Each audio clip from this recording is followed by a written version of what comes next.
السلام علیکم ورحمۃ اللہ وبرکاتہ نحمده ونصلي ونسلم على رسوله الكريم اما بعد فاعوذ بالله من الشيطان الرجيم بسم الله الرحمن الرحيم وفوق كل ذي علم عليم صدق الله العظيم اللهم صل وسلم على سيدنا ومولانا محمد المصطفى صلوات الله وسلامه عليه۔ بہت ہی محترم و مکرم اور وہ شخصیت جو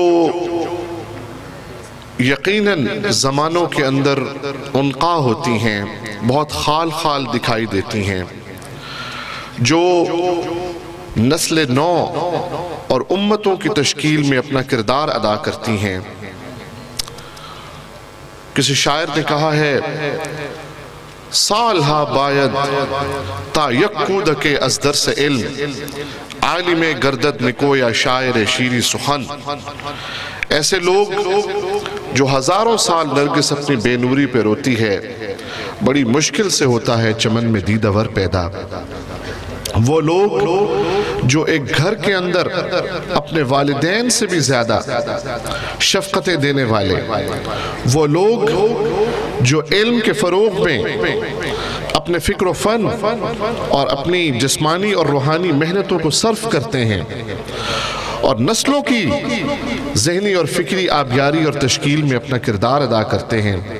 میری مراد ہم سب کے استاذ گرامی، بہت ہی محترم و مکرم جناب پروفیسر عطا اللہ چودھری صاحب، ڈائریکٹر ادارہ دارالاسلام جوراباد۔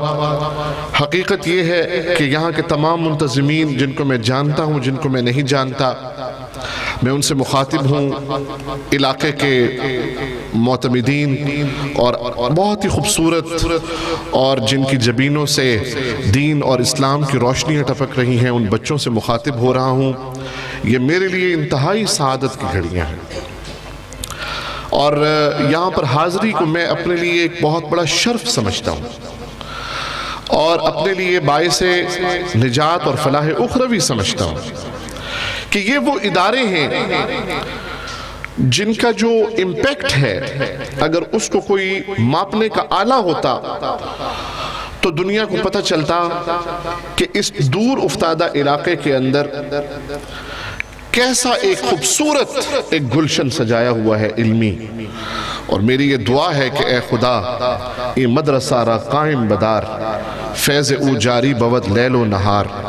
ہم وقتی اس کے اندر اے اللہ آپ ترقیاں پیدا فرمائیں اور ان کے عزائم میں اور مقاصد میں اور اہداف میں اور نسل نو کی تشکیل میں جو خواب علامہ نے دیکھا، جو ہمارے اسلاف نے دیکھا اور جن کی آج مجھے یہاں جھلک دکھائی دے رہی ہے، میں سمجھتا ہوں ہم بھی بڑے بڑے اداروں میں جاتے ہیں۔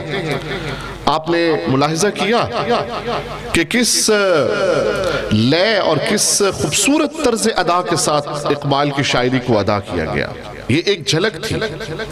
تو یہی دراصل آپ یوں سمجھیے کہ دیگ میں سے چند چاول ابھی ہم نے چکھے ہیں، نامعلوم یہاں پہ کیا کیا جوہر چھپے بیٹھے ہیں اور اس کے پیچھے نامعلوم کتنی رت جگہ ہیں اور کتنا اساتذہ کے پیچھے سے ایک بہت ایک زبردست قسم کی محنت شاقہ اور مسلسل محنت کا ایک ہمیں جلو دکھائی دیتا ہے۔ تو میں حقیقت یہ ہے کہ یہ سارے مناظر دیکھ کر میرا دل باغ باغ ہوا ہے اور کاش کہ میں جلد آ جاتا، باوجود مجھے تاخیر ہوئی، میں اس پر آپ سب کا معذرت خواہ ہوں۔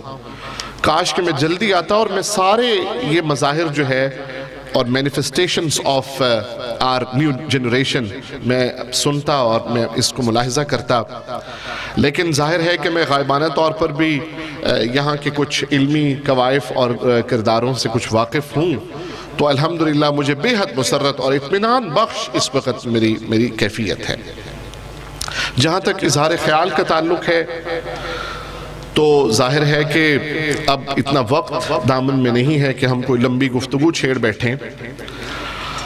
بس بنیادی بات آپ کے سامنے یہ رکھنا چاہوں گا کہ علامہ اقبال علیہ الرحمہ جب وہ پی ایچ ڈی کر کے واپس تشریف لائے ہیں اپنے وطن، تو یہ 1906-07-08 کا زمانہ ہے، اور سب سے جو پہلی کتاب علامہ نے تصنیف کی ہے وہ ہے مثنوی اسرار خودی۔ یہ تقریباً 70 صفحات پر مشتمل ہے، اور پھر علامہ نے اس پر بڑے مشاورتیں بھی کی اور مزید اس کو سنوارا، لیکن اس مثنوی اسرار خودی کا جو خلاصہ ہے جہاں سے علامہ اٹھ رہے ہیں، میں سمجھتا ہوں کہ علامہ ان شاعروں کے اندر ان کا شمار ہوتا ہے اور ان گویا مفکرین میں ان کا شمار ہوتا ہے کہ جو شاعری کے اوپر جب آئے ہیں تو شروع سے ہی ان کی شاعری کلائمیکس کے اوپر ہمیں نظر آتی ہے۔ بالعموم شاعر بنتے بنتے شاعر بنتا ہے بڑا، لیکن علامہ کا سلسلہ کچھ مختلف ہے۔ لیکن ایک اور جو مابعد امتیاز علامہ کو حاصل ہے وہ یہ ہے کہ شاعر جو ہوتا ہے وہ سجا اور قافیہ بندی کے چکر میں بعض اوقات معنی کو بھول جاتا ہے، معنی آفرینی ہاتھوں سے چھوٹ نکل جاتی ہے اس کے۔ علامہ ایسا مفکر ہے کہ جو سجا اور قافیہ بندی اور منظوم طرز ادا کے اندر معنی آفرینی کا بھی بے تاج بادشاہ ثابت ہوا ہے۔ اور مثنوی اسرار خودی کے اندر انہوں نے سب سے پہلے جو ربائی لکھی ہے اور رومی سے اس کا سہارا لیا ہے، اس کا مفہوم فارسی کے اندر ہے کہ میں ایک بابا جی چراغ لے کر پھر رہے تھے، کسی نے پوچھا کہ آپ کیا تلاش کر رہے ہیں؟ انہوں نے کہا کہ میں ایک انسان کی تلاش میں ہوں، قصدے و دد ملولم و انسان مارزوست، کہ میں ڈھور ڈنگروں سے تو اب تنگ آ چکا ہوں، میں ڈھونڈنا چاہ رہا ہوں کہ مجھے کوئی انسان دکھائی دے۔ تو کسی صاحب دل نے یہ کہا کہ جو چیز آپ ڈھونڈ رہے ہیں وہ ہم نے بھی ڈھونڈی ہے، ہمیں نہیں ملی۔ تو علامہ نے کہا کہ جو نہیں ملتی اسی کو تو میں ڈھونڈنا چاہتا ہوں۔ تو دراصل اس ہمارے سوسائٹی کے اندر بالخصوص آپ علامہ کا وہ زمانہ دیکھیے کہ جب مغرب کے اندر مادیت پرستی کا ایک بہت ہی اٹھتا ہوا طوفان تھا، اور ہر طرف جو ہے فکر و فلسفہ کے بھول بھلائیوں کے اندر بھی مادہ پرستی کو بہت زیادہ اہمیت دی جا رہی تھی، اور صنعتی انقلاب آنے کو ہے، اور یہ وہ سارا سرمایہ دارانہ نظام تشکیل پا رہا ہے جہاں لوگ گوشت پوست کے موجود تو ہیں لیکن وہ انسان نہیں ہے، وہ ڈھور ڈنگر ہیں، وہ جانور ہیں، حیوان ہیں۔ حیوان کا کیا کام ہوتا ہے؟ بھوک لگے کھا پی لی، اور اسی بھوک کے پورا کرنے کے لیے اور اپنی خواہشات کی تسکین کے لیے وہ ہم وقتی اس آرزو میں رہتا ہے کہ مجھے فیئر اور انفیئر جہاں سے بھی مجھے یہ چیز ملے مجھے حاصل ہو جائے۔ یہ حیوان کا مقصد حیات ہوتا ہے۔ علامہ کہتے ہیں کہ مجھے انسان کی تلاش ہے، اور وہ انسان بننا ہے جب دل کے اوپر محنت ہونی ہے، جب اس قلب کے اوپر صفائی آنی ہے، اور وہ ممیز ہونا ہے اس حیوان سے، اور اس کے اندر خدا تعالیٰ کی فکر اور سرکار دو عالم صلی اللہ علیہ وسلم کی عشق آفرینی اور اس کی لو جو ہے اس نے بیدار ہونا ہے، تو ایک انسان نے انسان بننا ہے۔ تو علامہ اس کے حوالے سے کوشاں ہوتے ہیں، اور اس کو وہ کیا نام دیتے ہیں؟ وہ خودی کا نام دیتے ہیں کہ اے انسان، کچھ مقاصد ہوتے ہیں جو بڑے سطحی قسم کے ہوتے ہیں، وہ مقاصد تو حیوانات بھی حاصل کر رہے ہیں اپنے کھانے پینے کے نظام کو پورا کرنے کے لیے، اور اپنی جنسی خواہشات کی تسکین میں تو وہ بھی کامیابی حاصل کر رہے ہیں۔ اور ایک انسان اگر یہی کام اٹ موسٹ اس کی جو ہدف ہے اور آبجیکٹیو ہے وہ یہی ہے کہ the purpose of life is to get pleasure، اگر زندگی کا مقصد صرف یہی ہے کہ مجھے تسکین حاصل ہو جائے، دوسرا بھاڑ میں جائے، یہ حیوانی جذبات کو اگر ہم نے ابھارنا ہے، اور سرمایہ دارانہ نظام سے اور دنیا کے اس نظام سے ہمیں یہی حیوان تشکیل پا رہے ہیں، انسان کیسے تشکیل پائے گا؟ تو پھر علامہ نے کہا کہ بر خود نظر کشا زتہ دامن مرنج کہ در سینہ تو ماہ تمام نہادہ اند۔ اے مسلمان، تو یہ نہ دیکھ کہ تیرے ہاتھوں میں اسباب نہیں ہیں، تم یہ دیکھو کہ تمہارے دل کے اندر اللہ اور اس کے رسول کی محبت ہے۔ میں اس پر مجھے وہ مرزا بیدل کا بھی غالباً اسی طرز کا ایک شعر ہے. مرزا بیدل کہتے ہیں کہ ستمست گر حوست کشد کے بسیر و سر و چمن درا تُزے غنچ کم ندمی دئی در دل کشا بچمن درا. کہ اے انسان تم دنیا کے اندر اس کی جو رانائیاں ہیں اور اس کی جو چمک ہے تم اس کے اندر اپنے آپ کو ضائع مت کرو. اگر تمہیں اس سے بھی بڑی کوئی گلیمرس چاہیے، اس سے بھی زیادہ خوبصورت تمہیں کوئی گلشن چاہیے تو در دل کشا بچمن درا، اپنے دل کو صاف کرو، اسی کے اندر تمہیں پورا باغ اور پورا گلشن دکھائی دے گا. تو حضرات گرامی، انسان بننے کے لیے قرآن کا وہ تصور جس کو علامہ نے لیا ہے کہ قد افلح من زکاہا وقد خاب من دساہا، یہ جو تزکیہ ہے وہ شخص کامیاب ہوا who purified his heart، جس نے اپنے دل کو پیوریفائی کیا، صاف کیا، اجلا کیا، مزکہ کیا، مجلہ کیا. یہ وہ تھیوری تھی خودی کی جو بالکل قرآنی لا کے ساتھ بالکل اس سے ماخوذ تھی. اور میں یہ عرض کرتا چلوں کہ یہ ادارہ چونکہ قرآن و سنت کی اپلفٹنگ کے لیے قائم ہے، علامہ اقبال کی پوری شاعری کا جو ماخذ اصلی ہے اور مصدر اصلی ہے اور منبع اور سورس ہے وہ سارا کا سارا وہ قرآن کریم ہے. علامہ اقبال خود اپنے اشعار کے اندر بہت دفعہ یہ دعویٰ کرتے ہیں کہ یعنی ایک جگہ پہ وہ کہتے ہیں کہ ور بحرفم غیر قرآن مزمرست، اگر میری شاعری کے اندر کوئی ایک بھی حرف، میری فکر کے اندر کوئی ایک بھی حرف اگر قرآن کے علاوہ ہو، پردہ ناموس فکرم چاک کن، اے اللہ میری ناموس فکر کا پردہ چاک کر دے. وہ بہت بڑا دعویٰ کر رہے ہیں، پردہ ناموس فکرم چاک کن، بے نصیب از بوسہ پاکن مرا، مجھے قیامت کے روز اپنے پاؤں کے بوسے سے بھی محروم کر دینا اگر میں قرآن کے علاوہ کوئی بات کرتا ہوں. اور علامہ کہتے ہیں کہ یہ قرآن ہی ہے. علامہ آپ کبھی جب تنقیدی نگاہ ڈالیں گے تو آپ کہیں گے کہ فلاں فلاں شعروں کے اندر جو مضمون ہے وہ تو قرآن کے اندر نہیں ہے. مثلا طرابلس کے حوالے سے جو باتیں کی ہیں، قرطبہ کے بارے میں جو دعائیں کی ہیں، اور دیگر جو امت کی جو دکھتی رگیں تھیں ان کو جو ہائی لائٹ کیا ہے، تو یہ قرآن شریف میں تو بظاہر نہیں ہے. تو یہ تو جو دعویٰ کر رہے ہیں علامہ اقبال وہ تو پھر ٹھیک نہ ہوا. حضرات گرامی، قرآن دو ہیں. علامہ اقبال کے آپ تصور کی پہنائیاں دیکھیں اور پنہائیاں دیکھیں اور توسعات دیکھیں اور اس کے ہورائزن کی جو براڈنس ہے ذرا اس کو ملاحظہ فرمائیے کہ بیسیکلی ایک قرآن تو وہ ہے جو مابین الدفتین ہے، دو گتوں کے درمیان میں ہے ایک قرآن. اور ایک قرآن وہ ہے جو اللہ تعالیٰ نے جو قرآن میں بیان کیا ہے اس کے مقاصد کی جو تعبیر ہے وہ پوری کائنات کے اندر دکھائی دینی چاہیے. اس کو تکوینی قرآن کہتے ہیں. اور جو مابین الدفتین ہے اس کو تدوینی قرآن کہتے ہیں، جو مدون ہوا ہے، کوڈیفائیڈ ہوا ہے.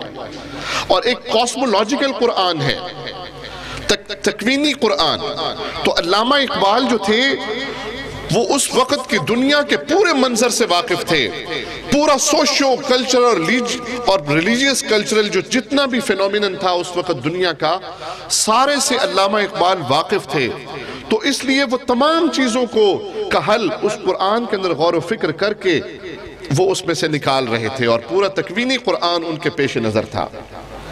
جس طرح کہ حضرت عائشہ رضی اللہ تعالیٰ عنہ سے پوچھا گیا نا کہ حضور اقدس صلی اللہ علیہ وسلم کا اخلاق کیا تھا، تو انہوں نے یہ تاریخی جملہ کہا تھا وَكَانَ خُلُقُهُ الْقُرْآن. اگر کسی نے لفظوں کے اندر پڑھنا ہو تو یہ جو گتوں کے درمیان مصحف ہے اس کو قرآن سمجھ لے، اور جس نے چلتا پھرتا قرآن دیکھنا ہو وہ محمد عربی صلی اللہ علیہ وسلم کو دیکھ لے. تو بنیادی طور پر حضرت محمد صلی اللہ علیہ وسلم کی شکل کے اندر بھی چلتا پھرتا کیا تھا؟ ایک قرآن تھا. اور علامہ کے پاس کون سا قرآن تھا؟ وہ فکری قرآن تھا. اور علامہ نے اپنے تمام جو تصورات ہیں، علامہ کہتے ہیں آن کتاب زندہ قرآن حکیم، حکمت او لا یزال است و قدیم.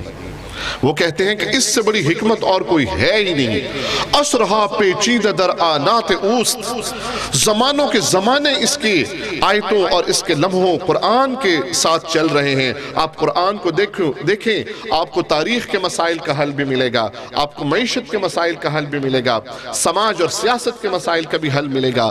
تو یہ قرآن سے وہ فکر انہوں نے کشید کی ہے جو کسی اور شاعر یا کوئی کسی اور مفکر کے بس کی بات ہی نہیں ہے، اسی لیے ان کو حکیم الامت ہم کہتے ہیں۔ تو حضرات گرامی، یہ قرآن ان کا مصدر اصلی تھا۔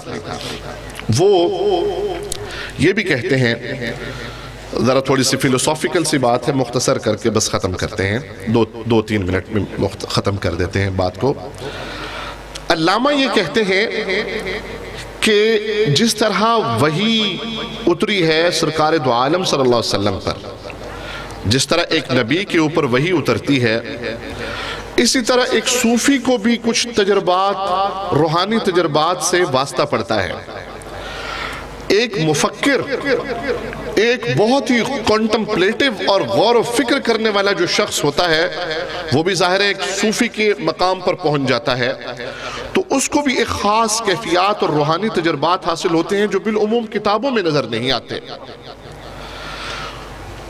یعنی جس طرح نبی کے اوپر اللہ کی طرف سے وحی آتی ہے، اس طرح وحی تو نہیں آتی کسی صوفی کے اوپر، لیکن وہ بھی ایک خاص تجربے سے، ایک دانشور بھی ایک خاص تجربے سے حاصل ہو رہا ہوتا ہے، جو اس کو کوئی سکھاتا سمجھاتا نہیں ہے، بلکہ وہ اپنے خارجی اور داخلی جو لوکیوشنز ہوتے ہیں ان سے وہ کشید کر رہا ہوتا ہے، اس کے لیے بھی ایک نئے تجربات ہوتے ہیں۔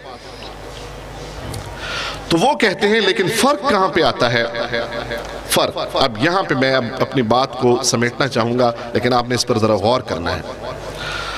علامہ اقبال نے اپنے reconstruction of religious thought in Islam کے 5ویں خطبے کے اندر ایک بات لکھی، اور شیخ عبد القدوس گنگوہی رحمۃ اللہ علیہ کا ایک نظریہ انہوں نے لکھا ہے، اور اس کی کوٹیشن انہوں نے نقل کی ہے۔ وہ لکھتے ہیں کہ Muhammad of Arabia ascended to the highest heavens and returned. کہ سرکار دو عالم صلی اللہ علیہ وسلم جب معراج پر تشریف لے گئے، اب معراج ایک ایسا مقام ہے جو دنیا میں بلکہ کائنات میں ایک انسان کے لیے پہنچنے کا سب سے اونچے سے اونچا مقام ہے، highest heavens ہے۔ لیکن سرکار دو عالم صلی اللہ علیہ وسلم وہاں جا کر کیا ہو گیا؟ واپس آ گیا زمین پر دوبارہ۔ اللہ شیخ عبد القدوس گنگوہی کا انہوں نے کوٹیشن نقل کی ہے۔ علامہ اقبال کہتے ہیں کہ شیخ عبد القدوس گنگوہی کہتے ہیں کہ I swear by God, if I had reached that point, I should never have returned back. شیخ عبد القدوس گنگوہی کہتے ہیں کہ اگر میں اتنے اونچے مقام پر جاتا، آپ مجھے بتلائیے انسان کسی عروج پر جائے تو کیا عروج پر سے اس کو نیچے یا زوال پذیر ہونے کے لیے اس کا دل کرتا ہے؟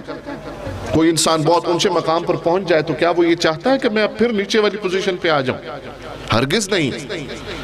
یہ نبی کا مقام ہے کہ وہ اتنی اونچائی پر جا کر وہ پھر وہ جو جتنے کچھ تجربات لے کر آتا ہے، وہ جتنے فوائد لے کر آتا ہے، وہ جتنے روحانی مقاصد لے کر آتا ہے، حاصل کرتا ہے، وہ حاصل کر کے وہی نہیں ٹھہر جاتا کہ اب میں خود ہی اس سے حظ اٹھاتا رہوں، بلکہ وہ کہاں آتا ہے؟ پھر زمین پر آتا ہے اور لوگوں سے کہتا ہے فَقَدْ لَبِثْتُ فِيكُمْ عُمْرًا مِّن قَبْلِهِ أَفَلَا تَعْقِلُونَ، میں تمہارے اندر ہی تو رہتا ہوں، کبھی مجھے دیکھا کہ میں نے جھوٹ بولا ہے؟ کبھی میں نے دیکھا ہے کہ میں نے بددیانتی کی ہو، بدعہدی کی ہو؟ تو نبی کا اتنا مشکل مرحلہ ہوتا ہے کہ شیخ عبد القدوس گنگوہی کہتے ہیں، اور علامہ اقبال ان کو کوٹ کر رہے ہیں کہ اگر میں اتنی اونچائی پر جاتا، مجھے اتنا اونچا معراج اور مرتبہ اور بلند مقام نصیب ہوتا، تو خدا کی قسم میں واپس نہ آ سکتا اور واپس نہ آتا۔ تو نبی جو ہوتا ہے وہ خدا کے مقاصد کی تعمیل اور تشکیل میں اپنا کردار ادا کرتا ہے۔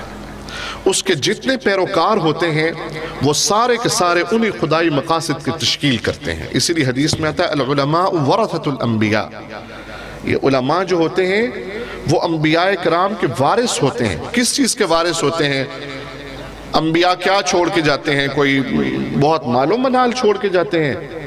نہیں، وہ علم چھوڑ کے جاتے ہیں۔ لا نورث ما ترکنا صدقۃ، آپ صلی اللہ علیہ وسلم نے فرمایا ہم جو چھوڑ جاتے ہیں وہ تو ویسے ہی صدقہ ہوتا ہے، لیکن یہ جو ہم اصل چھوڑ کے جاتے ہیں جس کے وارث پیچھے بنتے ہیں وہ علم ہوتا ہے۔ تو حضرات گرامی، یہ علم وہ بچوں کے اندر انکلکیٹ کرنا، امت کے اندر ڈالنا، قرآن کے ساتھ ان کی مناسبت پیدا کرنا، یہ وہ چیز ہے جس سے خود ہی پیدا ہوتی ہے۔ اور انسان کے اندر جب قرآن کی فکر جلوہ گر ہو جاتی ہے تو پھر وہ تمام چیزوں سے مستغنی ہو جاتا ہے۔ کاش کہ یہ جو تعلیم ہے قرآن کی یہ خالصتاً انکلکیٹ ہو تو واقعتاً خودی کی تصویر بن کر سامنے آتی ہے۔ یہی وہ علامہ اقبال کا خواب ہے جس کی تعبیر اور تشکیل کے اندر بہت سارے علماء قد و کاوش کر رہے ہیں، لیکن سب سے جاندار ایک حیوانی معاشرے کے اندر، ایک مادیت کے معاشرے کے اندر، ایک میٹیریلسٹک سوسائٹی کے اندر ایک کیئرنگ سوسائٹی کا تصور، ایک قرآنک سوسائٹی کا تصور، ایک پروفیٹک سوسائٹی کا تصور، وہ جن لوگوں نے تشکیل کرنے میں اور دلوں کو ٹھیک اور مجلہ کرنے میں، مزکہ کرنے میں وہ اسی نبوی اسلوب کے مطابق چلے ہیں، ان میں ایک سر فہرست حضرت سید ابو الاعلیٰ مودودی رحمہ اللہ کا نام نامی۔ انہی کی نسبتوں کو لیتے ہوئے آج جس ادارے میں ہم بیٹھے ہوئے ہیں وہ انہی کے فکر و فن کو اور انہی کے منشور کو اور انہی کی طرز کو لے کر چل رہے ہیں، اور میں سمجھتا ہوں کہ یہی چراغ جلیں گے تو روشنی ہوگی۔ میں اسی پر میرے خیال میں مجھے اکتفا کرنا چاہیے کیونکہ وقت کے دامن میں گنجائش نہیں ہے۔ بے حد میری کیفیت بھی اگر آپ اس کا کوئی انالیسس کریں تو وہ بہت جگہوں پہ ہمیں جانے کا موقع ملتا ہے، لیکن یہ وہ خالص مقامات ہیں۔ میں کہتا ہوں کہ یہ وہ مقام ہے جہاں سے نسل کی جو اصل مطلوب و یعنی مقصود نسل ہے اس کی تشکیل کا پنیر یہاں سے نکلتا ہے۔ تو اللہ تعالیٰ ان اداروں کو قائم و دائم رکھے اور ان کے منتظمین کو مزید قوتیں عطا کرے، اور خدایا آرزو میری یہی ہے پھر ان بچوں کو بالوں پر دے، اور علامہ کے اشعار مجھے اکثر یاد نہیں رہتے، ان بچوں کو اللہ تعالیٰ بہت کامیابیاں عطا فرمائے اور ہماری اس حاضری کو اپنی جناب میں قبول فرمائے۔ میں تمام حضرات کا بالخصوص چودھری صاحب کا ایک دفعہ پھر سے شکریہ ادا کرتا ہوں، یہ ہمارے بزرگوں میں ہیں، اور تمام پروفیسر حضرات جو آئے بیٹھے ہیں، سر کے کولیگز بھی ہیں، سر کے شاگرد بھی ہیں، اس ادارے کے جو اساتذہ ہیں، یہاں علاقے کے آس پاس کے جو معتمدین ہیں، میں ان سب کا ایک دفعہ پھر شکریہ ادا کرتا ہوں۔ بہت بہت شکریہ۔ والسلام علیکم ورحمۃ اللہ۔